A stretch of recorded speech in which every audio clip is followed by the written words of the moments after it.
تحفظ دین کا کارواں رواں دواں، علماء کا ساتھ دو آؤ سب کے سب۔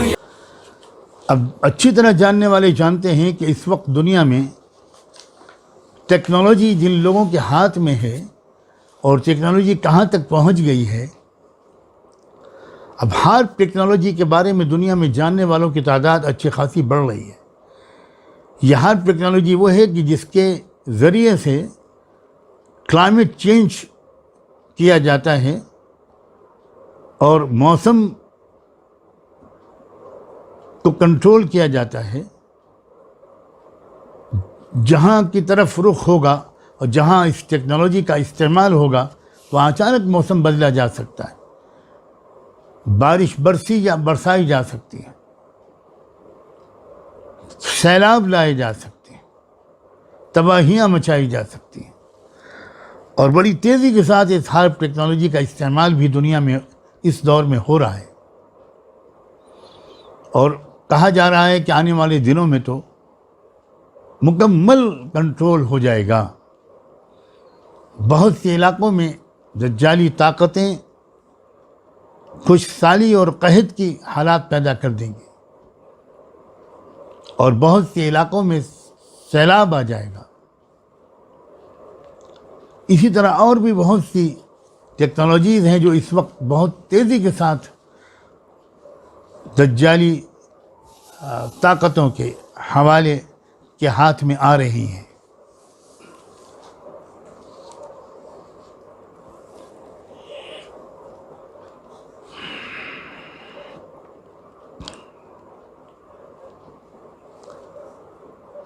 جو دنیا کے مختلف علاقوں میں زمین کے اندر معدنیات ہیں، یعنی حدیث میں تو اس ایسے الفاظ استعمال کرتے تھے اللہ کے رسول صلی اللہ علیہ وآلہ وسلم کہ اس زمانے کے لوگوں کو بھی سمجھنے میں دقت نہ ہو،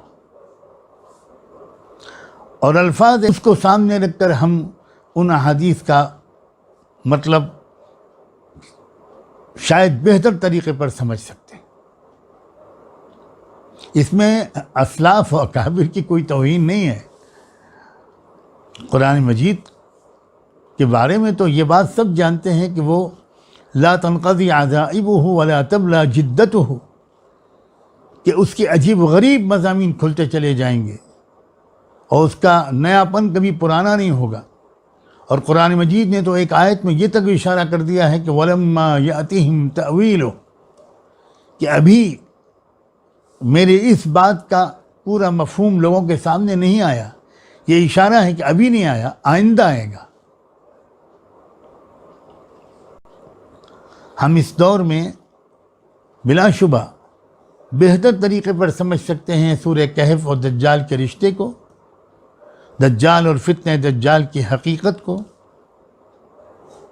اور اس لیے ہماری بہت بڑی ذمہ داری ہے کہ ہم اس موضوع پر بہت گہرائی، بہت محنت، مگر بہت احتیاط کے ساتھ غور و فکر کریں۔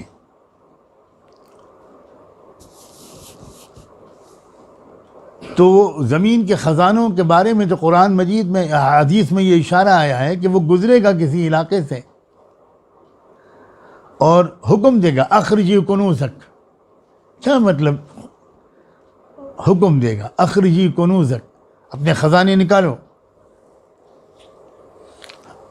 فتتبعہ کنوزہا، بس پھر اس کے پیچھے پیچھے چل پڑیں گے سارے خزانے۔ کیا اس وقت کی یہ صورتحال نہیں ہے کہ پوری دنیا میں جہاں جہاں جس زمین میں جو اندر چیزیں موجود ہیں، اس ملک کے باشندوں کا اس پر کوئی حق اور اختیار نہیں ہے؟ اس کو کنٹرول کرنے والی وہی طاقتیں ہیں جن کو اب کم سے کم ہم کو دجالی طاقتیں کہنے میں کوئی ہچکچاہٹ نہیں ہونی چاہیے۔ افریقی ممالک آزاد ہو گئے، کتنے افریقی ممالک 60s میں اور اس کے آس پاس آزاد ہوئے، زمبابوے ہو، زامبیا ہو، کانگو ہو، ساؤتھ افریقہ ہو،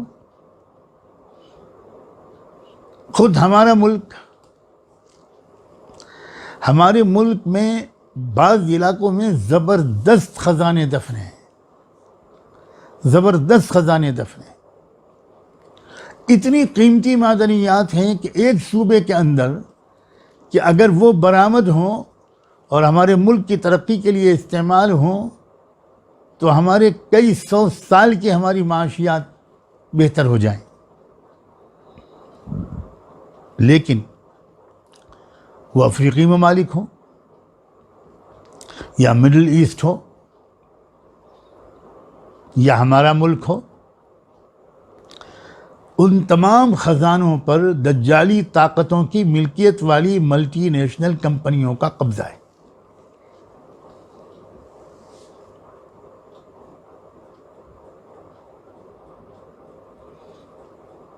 یہ ملٹی نیشنل کمپنیاں وہی ہیں جن کی مالک دجالی طاقتیں ہیں. جیسا میں نے ابھی کہا، اب ان باتوں کے کہنے میں ہچکچاہٹ چھوڑ دینی چاہیے. ہمارے لوگوں کے کان میں بار بار یہ الفاظ پڑھنے چاہیے اور وہ دور حاضر کی حقیقتوں اور چیلنجز کو صحیح پرسپیکٹو میں ان کو سمجھنا چاہیے.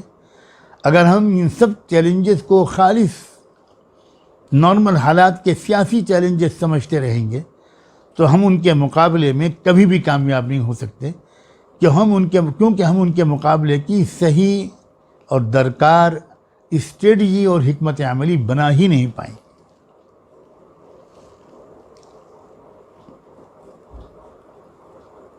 ایک ملک اور ہے دنیا کا بہت غریب ملک، ہمارے ملک کے پڑوس میں ہے وہ، وہاں بھی کہا جاتا ہے کہ عدیم المثال اور بے نظیر وہاں خزانے موجود ہیں، جو دنیا میں کہیں نہیں ہے وہاں موجود ہے. مگر ایسا معلوم ہوتا ہے اور صحیح علم اللہ کے پاس ہے کہ اس ملک کے غریب اور آج کل کے معیار کے لحاظ سے ان پڑھ یا کم پڑھے لکھے لوگ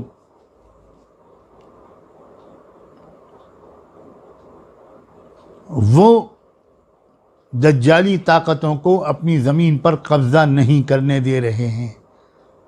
بہت عرصے دراز سے مقابلہ کر رہے ہیں، بڑی قربانیاں دے رہے ہیں. وہ اس میں کیوں کامیاب ہو رہے ہیں؟ میرا خیال یہ ہے وہ اس میں کامیاب اس لیے ہو رہے ہیں کہ انہوں نے حقیقت کو سمجھ لیا ہے. وہ کسی ملک سے نہیں لڑ رہے ہیں، وہ دجالی طاقت سے لڑ رہے ہیں، اس نیت کے ساتھ لڑ رہے ہیں، اس استحضار کے ساتھ لڑ رہے ہیں، ان روحانی آداب کے ساتھ لڑ رہے ہیں. غالباً میں بہت زیادہ واقف نہیں ہوں، لیکن جتنے بھی عام طور پر لوگ واقف ہوتے ہیں اتنے ہی واقفیت کی بنیاد پر یہ بات کہنے کی ہمت کر رہا ہوں، مگر اس ڈسکلیمر کے ساتھ کہ اصل میں تو اللہ حقیقت حال کو جانتا ہے.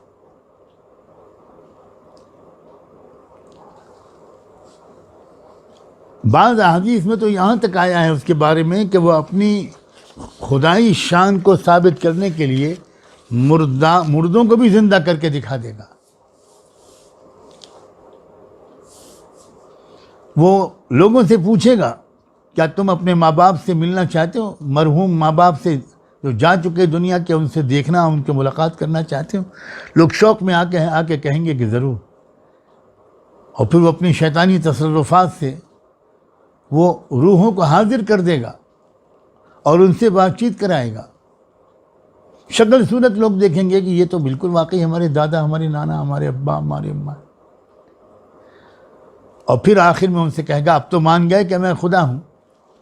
تو اللہ کی پناہ بہت سے لوگ ان میں سے یہ کہہ دیں گے ہاں ہم مان گئے کہ آپ ہی رب ہیں.